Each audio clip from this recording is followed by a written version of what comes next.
Since we're talking about conspiracy theories on the left today, let's address this question.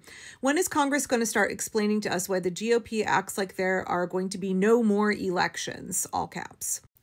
Republicans in Congress are not acting that way, not even remotely. In fact, they are freaking the fuck out that their big bloated budget bill is so incredibly unpopular with American voters.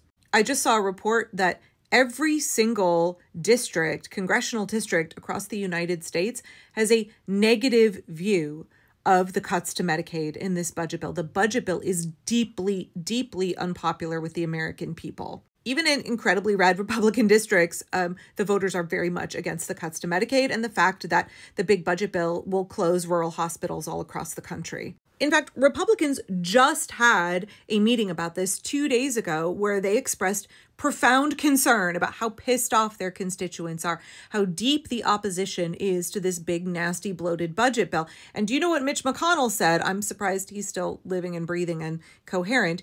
He said, Republican voters would get over it if they forced this nasty bill down the throats of the American people.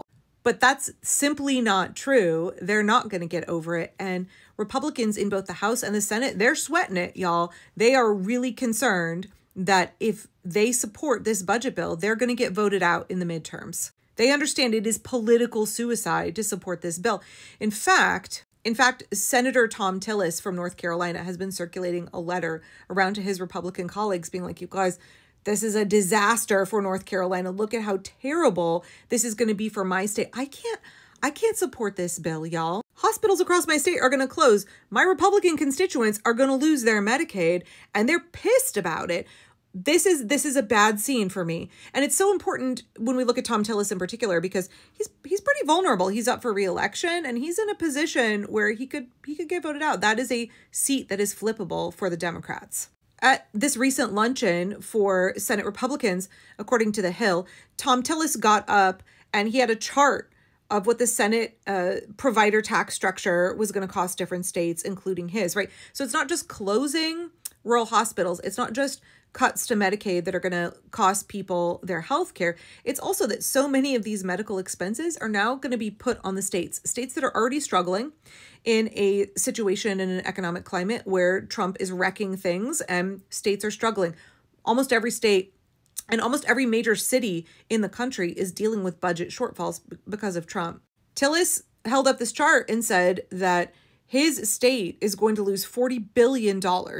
He said, quote, "This will be devastating to my state." He also showed other Republicans that 600,000 North Carolinians will be at risk of losing their Medicaid coverage.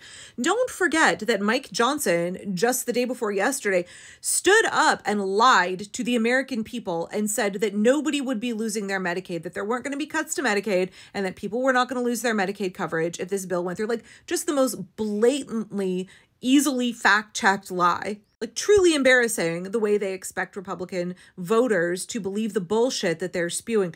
But here we have a Republican senator who's like, no, y'all, 600,000 people in my state alone are going to lose their Medicaid if this bill goes through. I am going to have people that are turning on me because if I support this, I will be costing them their health care. I will be closing their local hospital.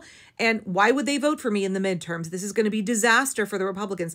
Not just in my state, it's going to be a disaster for all of us that are up for re-election. In fact, Tillis went as far as to warn folks at that luncheon it could cost us the majorities in both houses if we support these cuts to Medicaid. Of course, the majority leader in the Senate, John Thune, was not happy with this. They want to present this image of Republicans as being a united, cohesive party that will lick Trump's boots, do whatever he wants, and that they are this solid mass that cannot block, that cannot be divided, and that could not be further from the truth. We are seeing more and more Republicans, they're really sweating it. They are looking at their seats. Now, they have maybe folded and done what Trump wanted because he has threatened to primary them. We saw Representative Massey, who is a Republican who's been standing up to Trump, both when it comes to the budget and the attacks on Iran, I believe. And Trump the other day said, I'm going to primary you, right? That's the threat that he keeps putting up against these Republicans to make them sit down and be compliant and do what he wants, is he says, I'll primary you. I'll make sure that you lose your seat. Like that is what Republicans are concerned about, y'all. They are so worried about what's going to happen to them in the election that they are doing what Trump wants. They don't believe there's not going to be any more elections. They are scared shitless that they're going to get primaried and they're going to lose their jobs. They have been throwing the American people under the bus. They have been complicit in dismantling democracy because they have been so worried about elections, because they have been so freaking worried about the midterms, but they're worried about the wrong thing. They are focused on the primaries and Trump, and they've not been adequately focused on what's going to happen in the general election. They thought, like McConnell says, the Republican voters are going to get over it. They did not anticipate the huge amount of messaging that we have been doing, that Democrats in Congress have been doing, that regular American people have been doing to talk about how devastating this bill is for everybody. What a disaster this is. They thought they're going to sneak this shit on through real quick and that they were going to have it passed and that Republicans weren't going to notice until after the midterms. They would go ahead and vote for these guys for another round and then they would feel the pain later. They didn't anticipate such a huge public pushback. They didn't anticipate that people were going to pay attention. They were very foolish in that regard. And what we're seeing right now is they are so unsure that this is going to pass that they're very, very worried that Republicans are going to peel off and no longer support this budget bill because Republicans are seeing the writing on the wall like, oh my God, I'm going to lose in the midterms. I can't commit political suicide by supporting this. I'm hearing from more and more and more constituents every day about how angry and opposed they are. I can't support this. So John Thune and Mike Johnson are very quickly trying to push this through because they're not confident that they have the votes. They don't want elected officials to have time to interface with their constituents. They don't want elected officials to have time to second guess and to listen to their constituents and pull back their support. They want to push it through now. That's not something that you do when you're confident that your legislation has good, strong support from your base. But like this is just a pure conspiracy theory.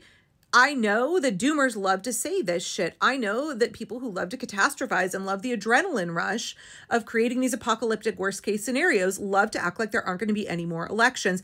And they act like Congress is confident that there aren't going to be more elections. You are not paying attention to Congress if you think that. You're not paying attention to the ways that the GOP are freaking out. You're not paying attention to the reality that the reason so many moderate Republicans have been going along with Trump is precisely because they are so afraid of elections. They are deeply concerned that Trump is going to support a primary opposition candidate for them. They know there's going to be midterms. They're scared. That's why they are able to be manipulated around the midterm elections.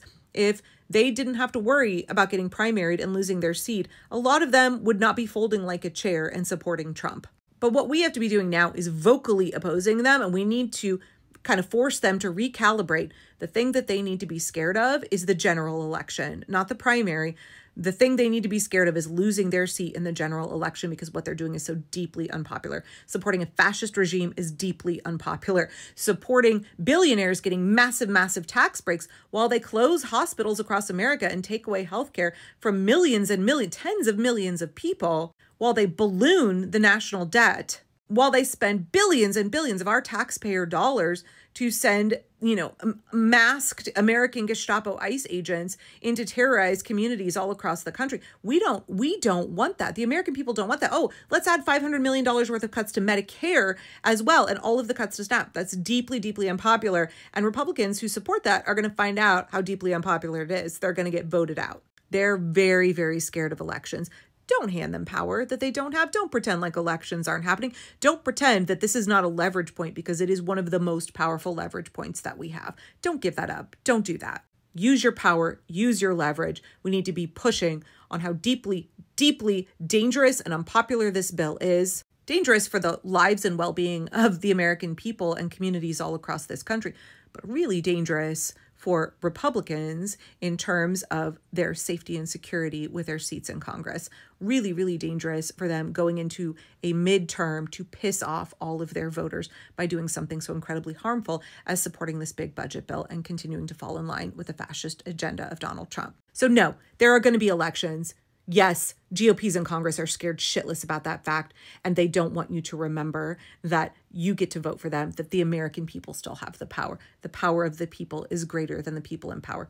New York City primary, that should have just shown all of you that fact. There will be elections. We need to use our leverage when it comes to them. By the way, good time to call your electeds right now. Tell them how deeply opposed you are to this bill, and you won't forget when the midterms come.